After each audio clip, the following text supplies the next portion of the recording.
கர்மா அப்படின்னா என்ன? கர்மா எப்படி வேலை செய்யுதுன்னு தெரிஞ்சுக்கோங்க. கர்மா என்பது வாழ்க்கையில நம்ம என்ன செய்யறோமோ அது திரும்பி வர்றது. நல்லதை செய்யறோமா, நல்லதே திரும்பி வரும். தீங்கு செய்யறோமா, அதுவும் நம்மை துரத்தி வரும். இது தண்டனை அல்ல, பரிசும் அல்ல.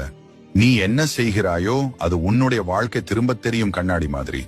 வாழ்க்கையில் என்ன நடந்தாலும் அந்த முடிவுக்கு நீயே காரணம். கர்மா உளவியல் ரீதியா நம்ம செயலை கண்டிக்கிறது.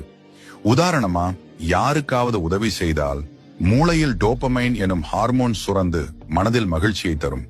யாருக்காவது கெட்டது செய்தால் அது உங்களிடம் குற்ற உணர்வாக திரும்பும். இது மன அழுத்தத்தை உண்டாக்கும்.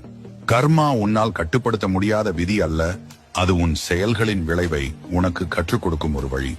நல்லதை செய், வாழ்க்கை உனக்கு சரியான நேரத்தில் அதை திருப்பி தரும். இது உங்களுக்கான வழிகாட்டுதலாக இருக்கட்டும். உங்களுக்கு நடந்த கர்மா அனுபவத்தை பகிருங்கள். நீங்க தேவையில்லாத ரீல்ஸ் பார்த்து நேரத்தை வீணடிப்பதற்கு பதிலா